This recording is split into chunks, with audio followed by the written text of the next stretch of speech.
Chapter 1. The First Clashes. When China met America. The sea was cold. The wind cut through their clothes, sharp as a knife. But they didn't turn back. Thousands of Chinese men stood on the ship's deck, their eyes fixed on the horizon. America. A new land. A new life. They had left everything behind. Families, homes, even their names. They had heard the stories. Gold, mountains of it, riches waiting to be taken. Gamsan. Gold Mountain, they called it. And now, after months at sea, they had arrived. San Francisco. 1849. The city was alive, pulsing with energy. Horses pulled carts through muddy streets. Men with dusty boots and greedy eyes filled the saloons. The sound of hammers, voices, and gunshots mixed in the air. The Chinese immigrants stepped off the ship, their feet touching American soil for the first time. They didn't speak the language. They didn't know the rules. But they were ready to work. They dug into the earth with their bare hands, searching for gold. But the best land was already taken. The gold was harder to find than they had imagined. They took other jobs, washing clothes, cooking food, building railroads. They worked harder than anyone, faster, cheaper. And that was the problem. The American miners watched them with anger. "Too many Chinese," they muttered, "taking our jobs." The first fight broke out near the river. A group of Chinese miners found a small pile of gold dust. They cheered, excited. They had worked for weeks, and now, finally, a reward. But then, the Americans came. "That's ours," one man said. His voice was calm, too calm. The Chinese miners shook their heads. "No, we worked here." A gun was pulled, a shot fired. The dust of gold fell to the ground, forgotten. More attacks followed. Burned houses, broken bones, dead bodies in the river. The police did nothing. And then came the law. 1882. The Chinese Exclusion Act. For the first time in U.S. history, a law was passed to stop an entire people from entering the country. No more Chinese workers, no more families, no more dreams. Posters appeared in the streets. "The Chinese must go." Mobs formed. They pulled men from their homes, set fire to businesses, chased them out of towns. Many fled to Chinatown, small corners of the city where they could be safe. But even there, life was hard. The immigrants wrote letters back home. "Don't come," they warned their families. "It is not the land of gold. It is the land of suffering." Yet, still, they stayed. They had no choice. They built America's railroads. They worked in its factories. They cooked its food. They helped shape the nation. But the nation did not welcome them. Decades passed. The wounds did not heal. The tension did not fade. And so, the first chapter in the story of China and America was written, not in ink, but in blood. Chapter 2. Cold War Shadows. Fighting without a war. The air was thick with smoke. Explosions lit up the night. The ground shook. A young American soldier pressed himself into the frozen earth, gripping his rifle. His breath came fast. His heart pounded in his chest. Somewhere in the darkness, they were coming. The year was 1950. The place, Korea. A country divided, a war without end.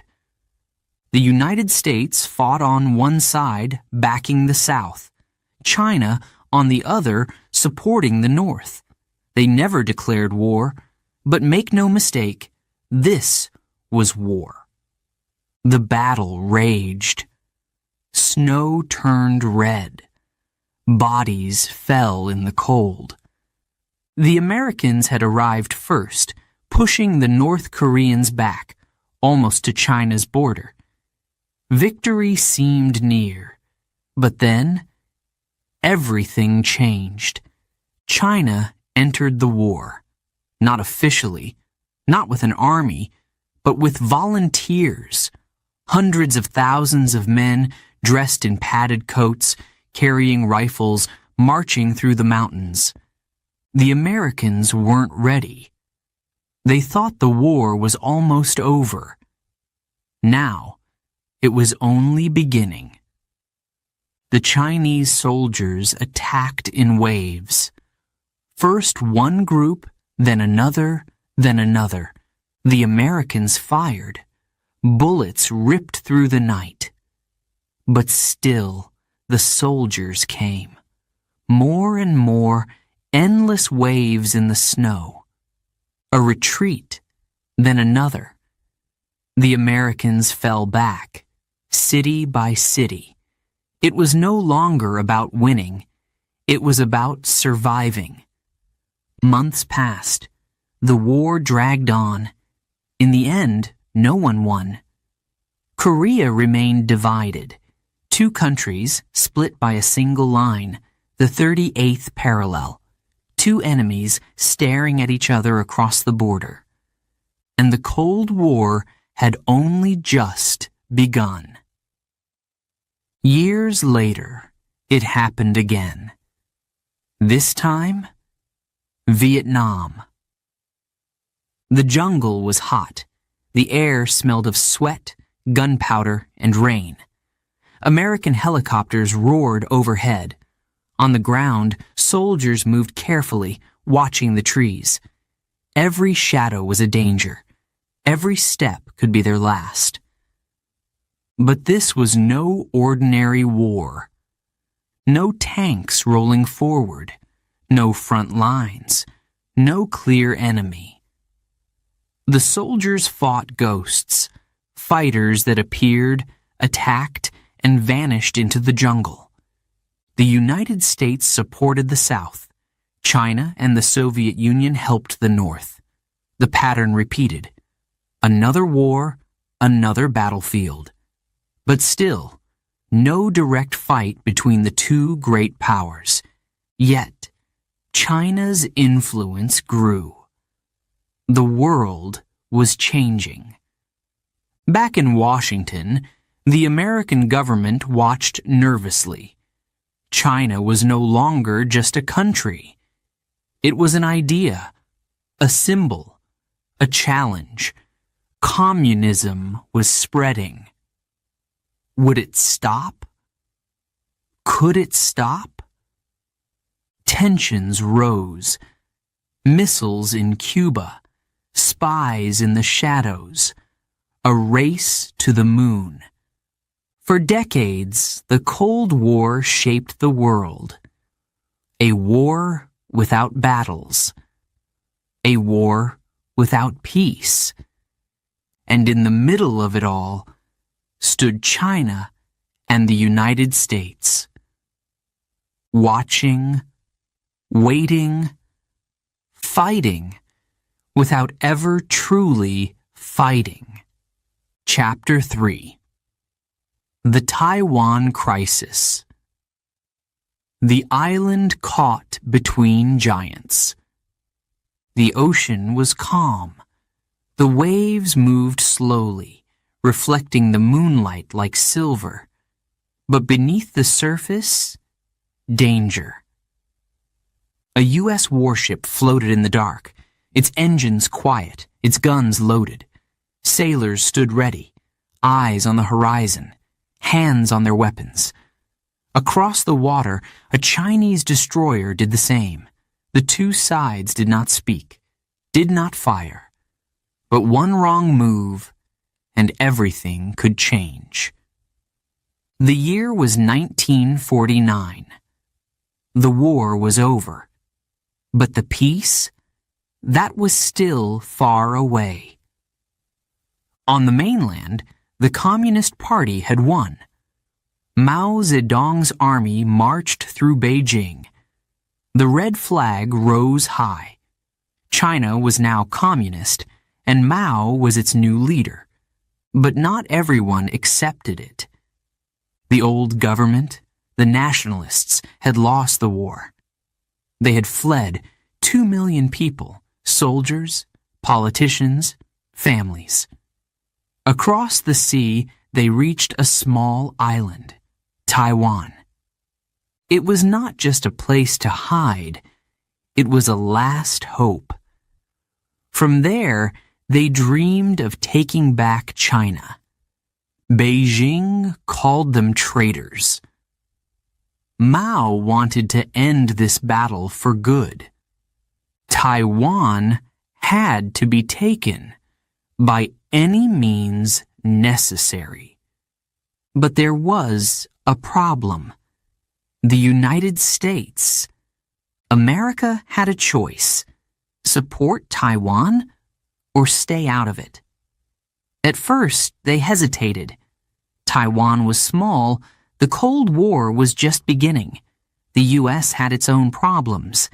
Then, war broke out in Korea. The United States changed its mind. It could not let another country fall to communism. It had to stop China. In 1950, U.S. warships sailed into the Taiwan Strait.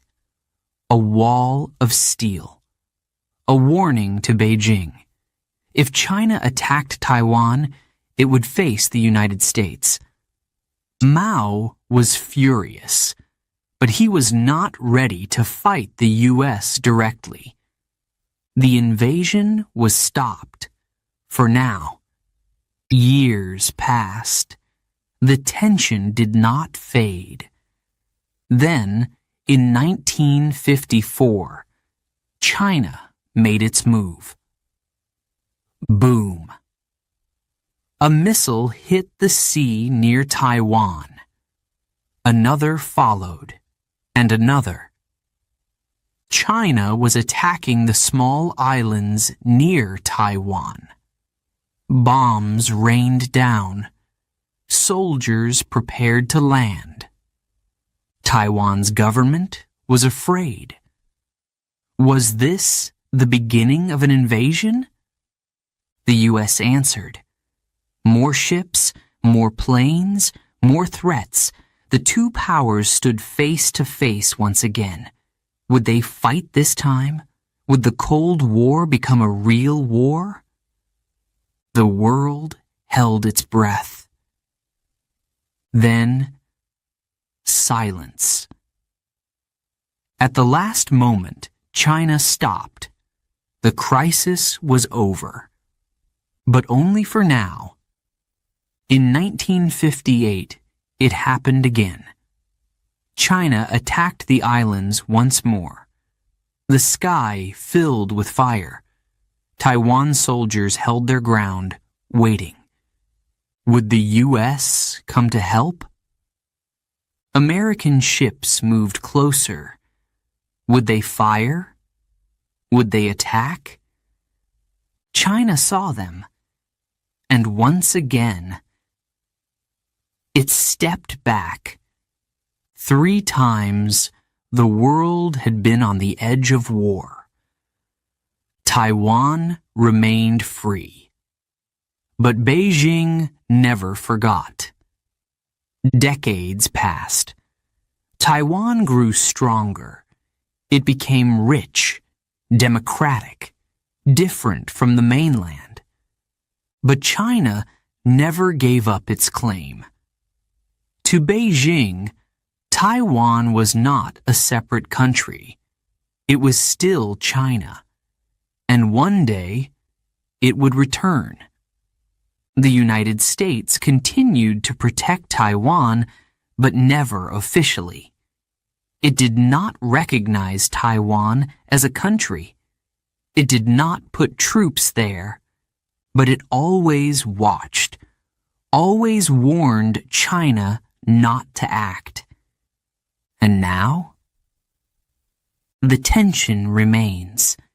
More ships, more missiles, more threats.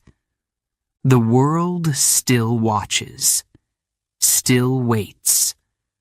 One mistake, one wrong move could mean disaster. And Taiwan, once again, is caught between giants. Chapter 4. Nixon goes to China. From enemies to friends? The plane cut through the gray sky, flying low over the rooftops of Beijing. Below, streets stretched in every direction. People stood still, their eyes lifted toward the sky. Soldiers in green uniforms watched in silence. Inside the plane, Richard Nixon sat quietly. His hands rested on his lap. His heart pounded in his chest. He was about to make history.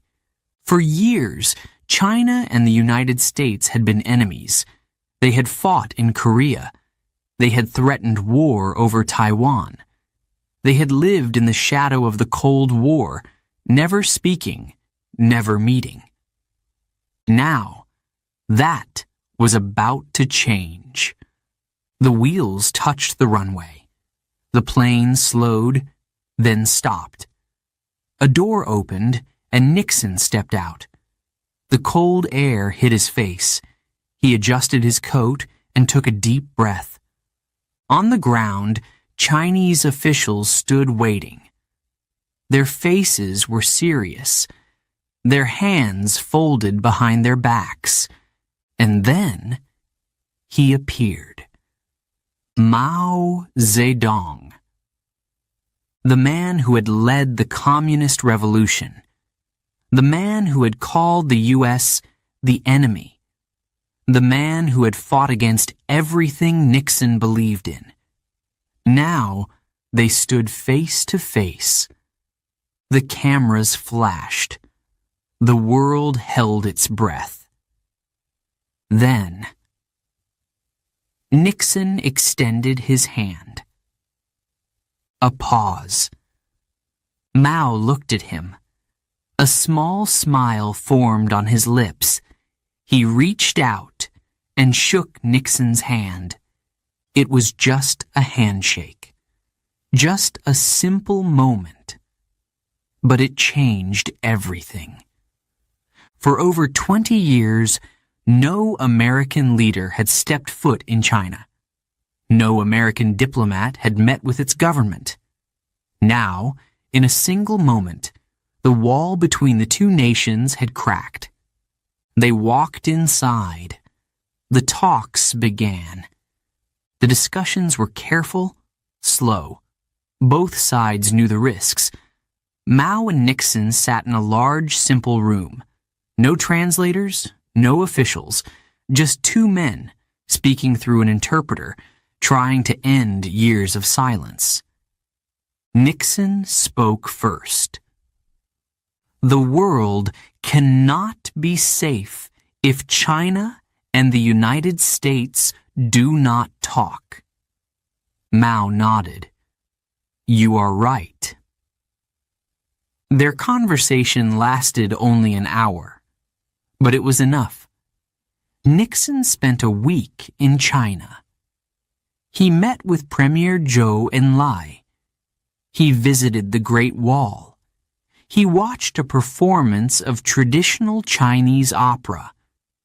And at the end of his trip, he and Mao agreed on something that had once seemed impossible. The United States and China would open relations. They would stop seeing each other as enemies. They would begin, for the first time, to talk. It was not a friendship. Not yet. But it was a start. Trade began. American businesses saw an opportunity. A country of nearly 1 billion people, a market unlike any other. They started selling goods to China. China, in return, opened its doors to the world. Factories grew. Cities expanded. The economy woke up. Within a few years, China was no longer the isolated country it had been. It was changing, modernizing, preparing to take its place in the global economy. But there was a question. How long would this friendship last? Some believed it was the beginning of a new era, a future where China and the U.S. would work together, grow together. Others were not so sure.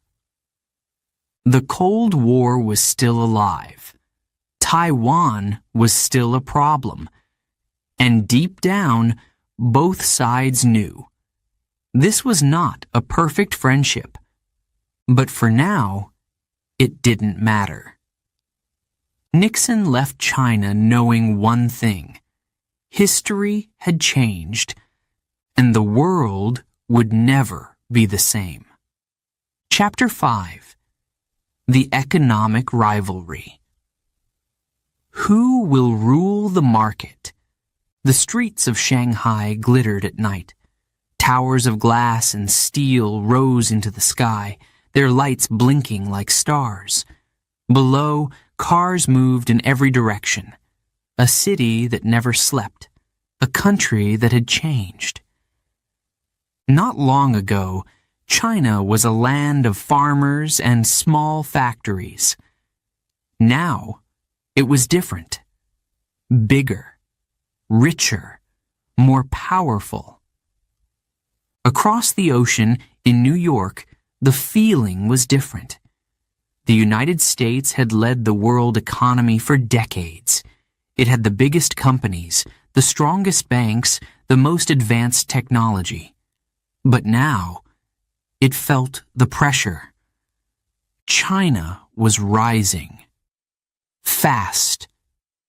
It started quietly.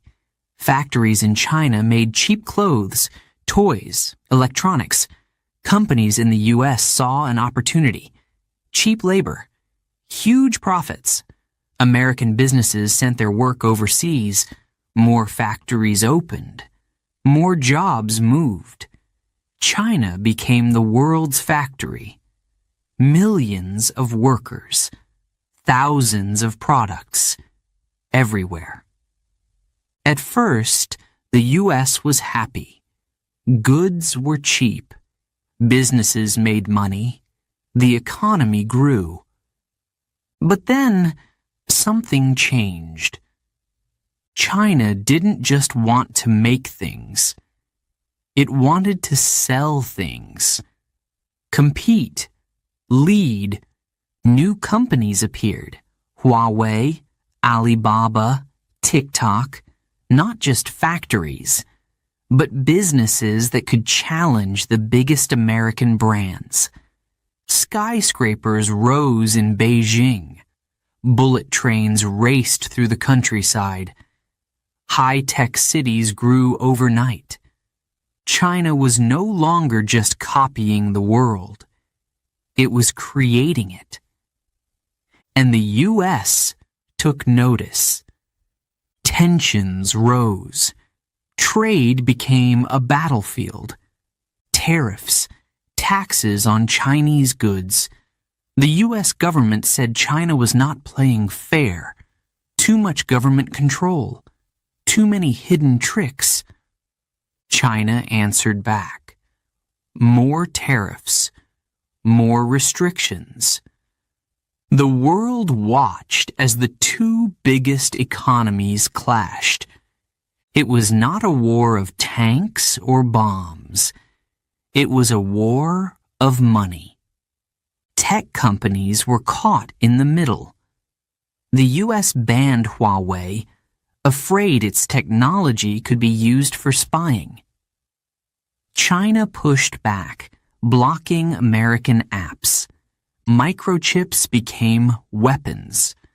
The U.S. controlled the technology. China needed it. For years, China had depended on American software, American parts, American knowledge. But now, it wanted to build its own. Factories opened. Billions of dollars were spent. China raced to catch up. Would it succeed?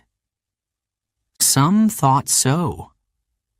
China had the money, the workers, the government support. Others were not so sure.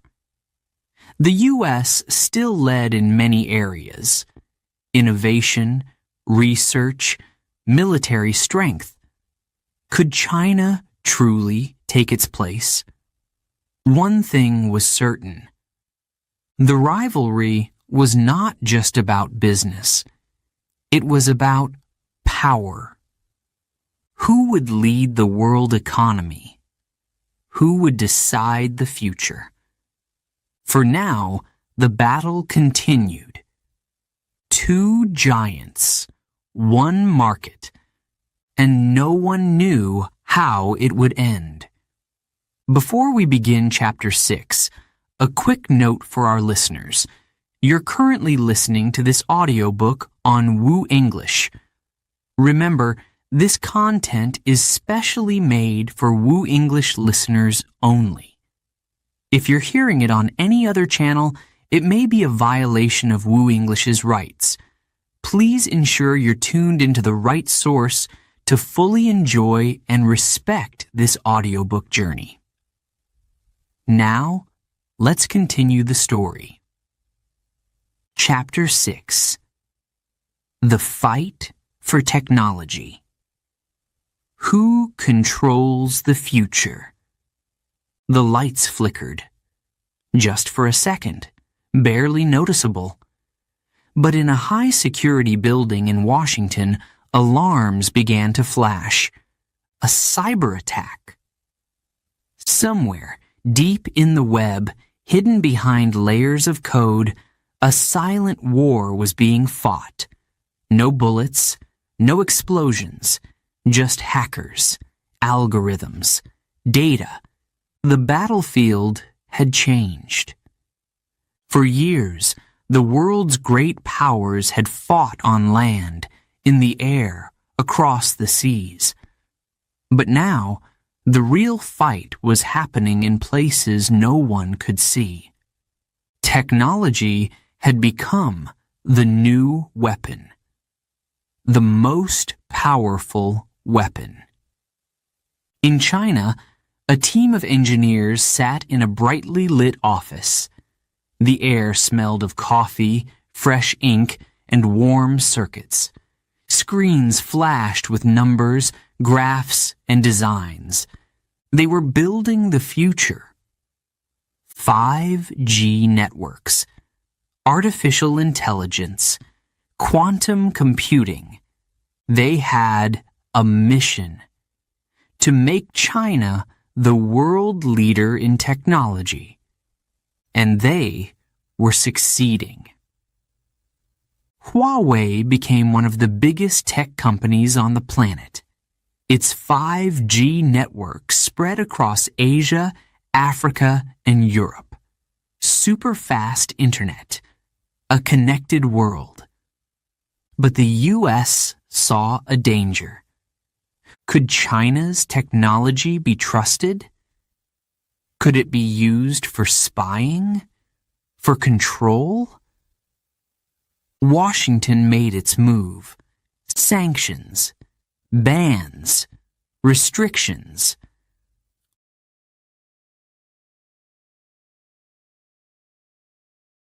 Huawei was blocked from buying American chips. Chinese apps like TikTok were accused of stealing data. More companies were targeted. China fought back. It started building its own microchips, developing its own software, reducing its dependence on the West. The U.S. still led in many areas. But for how long? Silicon Valley had been the center of global technology for decades.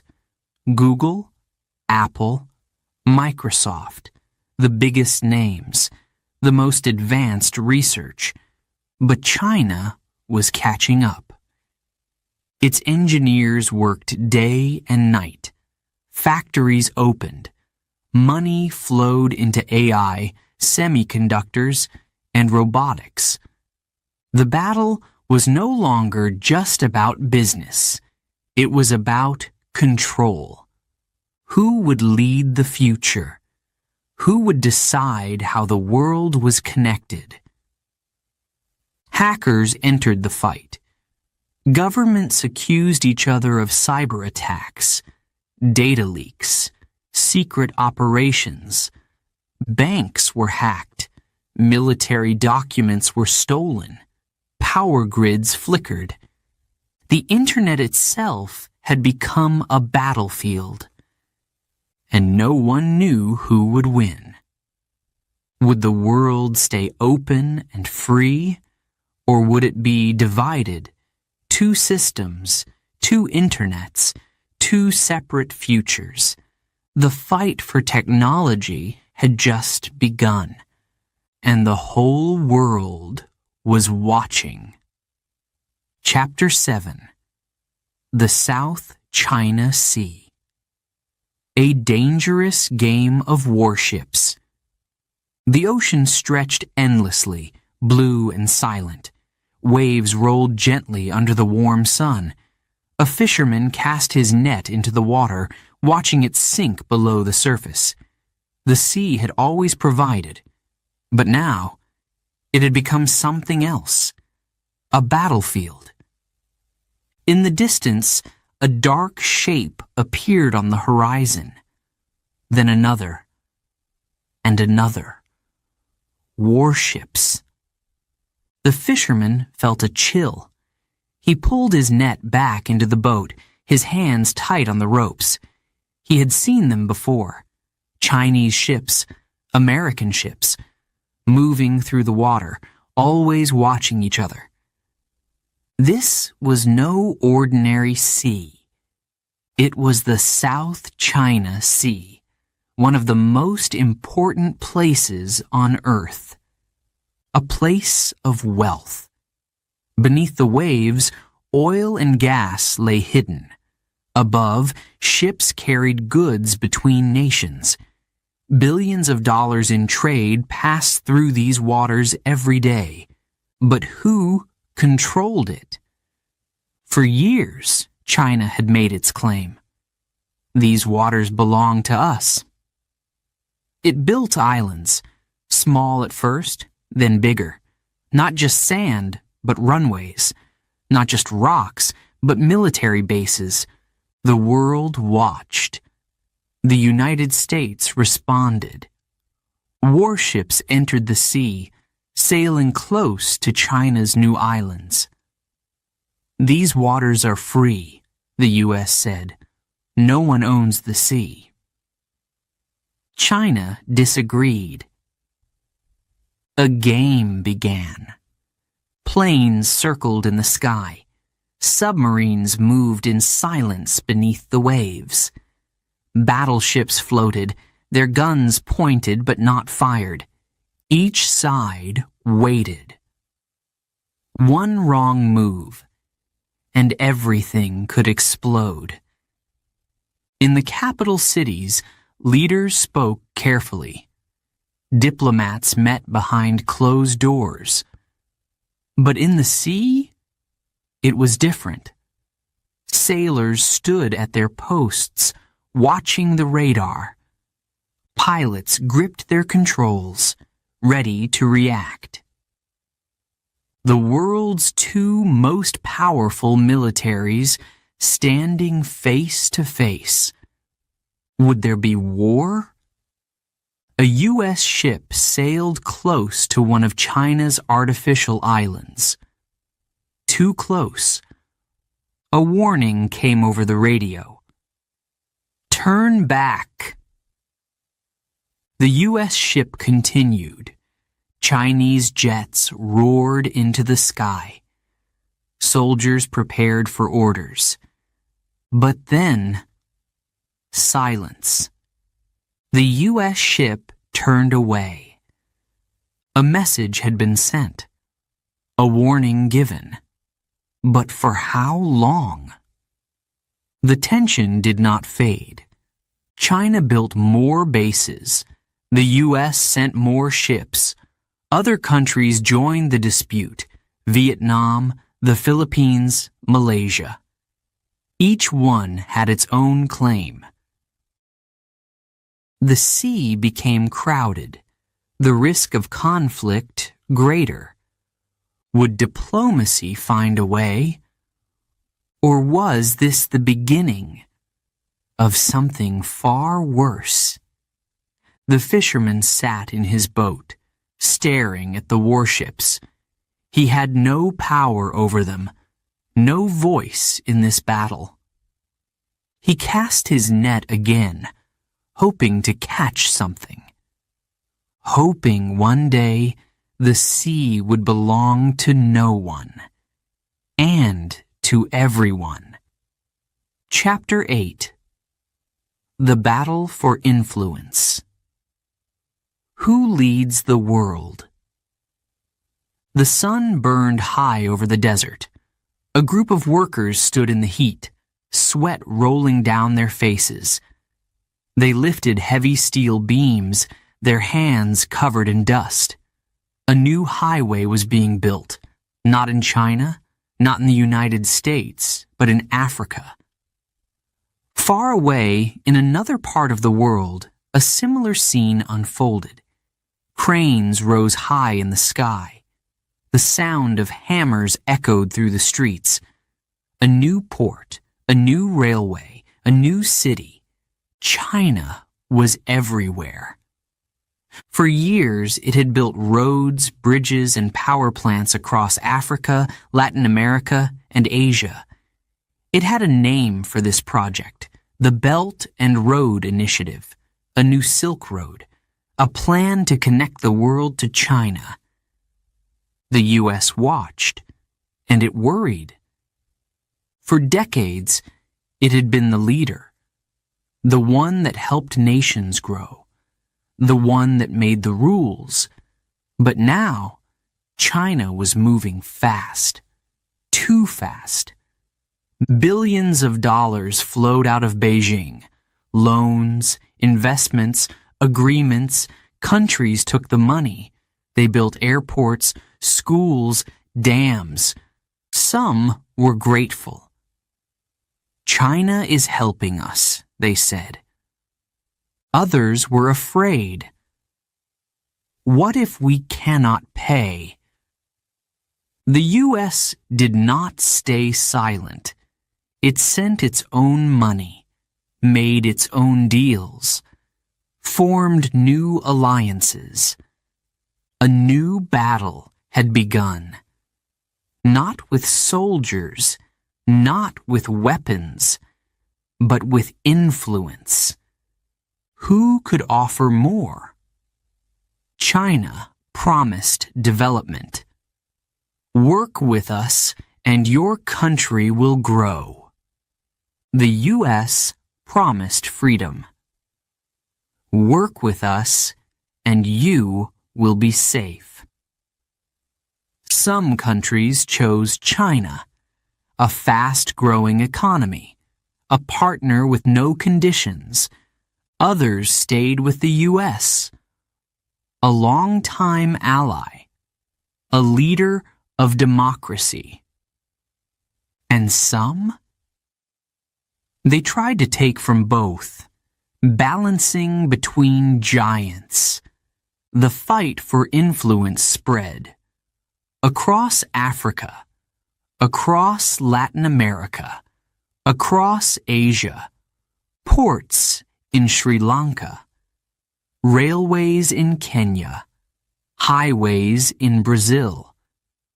China built them all. Military bases in the Pacific, trade agreements in Europe, new partnerships in India. The U.S. fought to keep its ground. Each side pulled, each side pushed. Was this the new Cold War? Or was it something even bigger? Leaders spoke carefully. The world watched. Would this competition stay in politics and business? Or would it turn into something more dangerous? No one knew. But one thing was clear. The battle for influence was far from over. And the future of the world?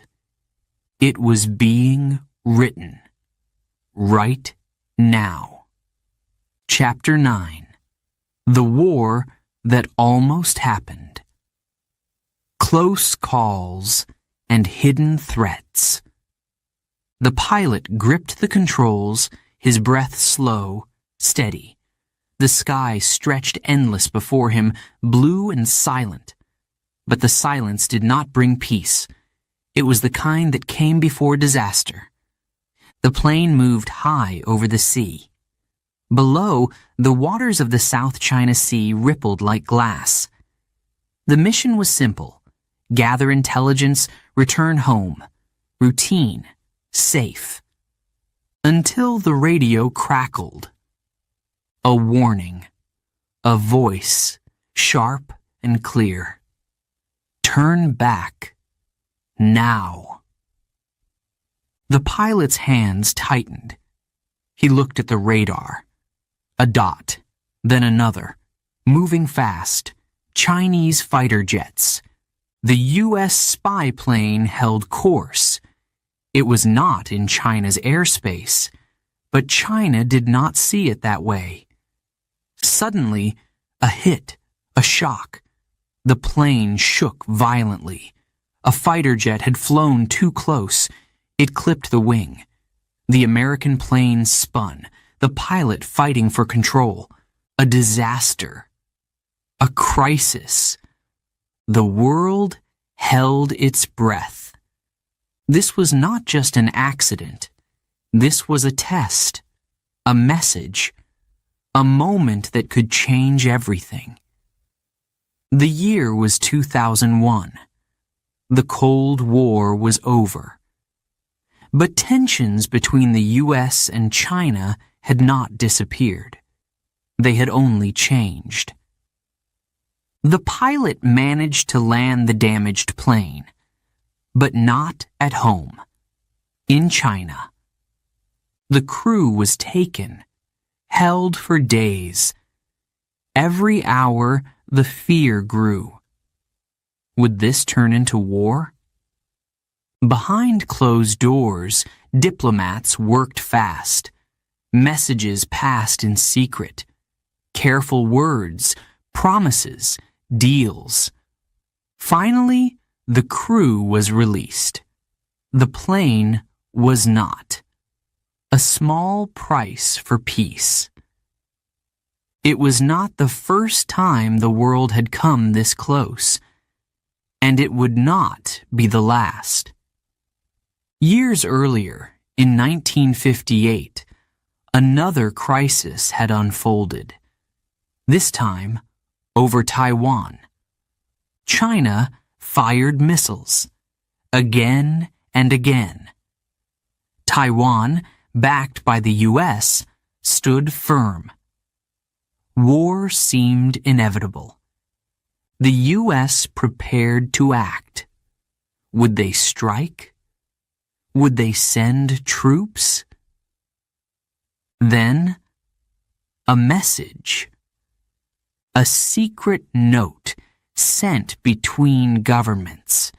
A back-channel agreement. The missiles stopped. The U.S. pulled back. War was avoided, but just barely. Decades passed. More close calls came. A naval standoff in the South China Sea. Cyber attacks traced to hidden sources. A near miss between submarines deep below the water. Each time, war loomed. And each time, something held it back. But for how long? One mistake. One misunderstanding. One moment of bad judgment. And history could take a different path. The question remains, will the next crisis end in peace or in something far worse? The world watches. The world waits. Because the war that almost happened could still be the war that comes next. Chapter 10. The Future. War or peace? The room was silent. A long table stretched between them. On one side, American officials sat with their papers, their pens, their careful expressions. On the other, Chinese diplomats mirrored them, calm, serious, unreadable. Between them lay the future. The words spoken here could shape history.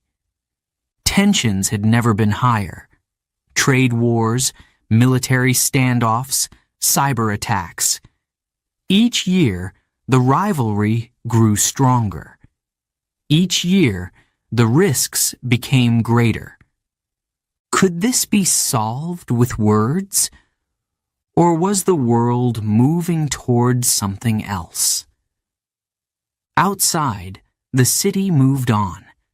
People walked to work, scrolled through their phones, sipped their coffee. Planes took off. Ships crossed the seas. Life continued. Most did not think about these meetings, these negotiations, these small moments that could decide everything. But history is often written in whispers. A treaty, a deal, a handshake, or the failure of one.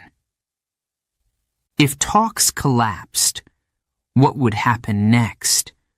Would the two most powerful nations on Earth step back, find common ground, or would they step forward into conflict?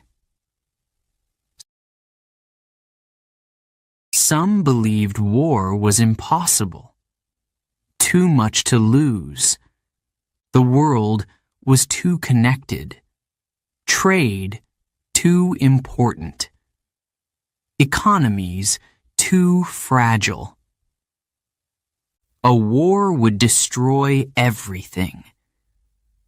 But others disagreed. They pointed to history.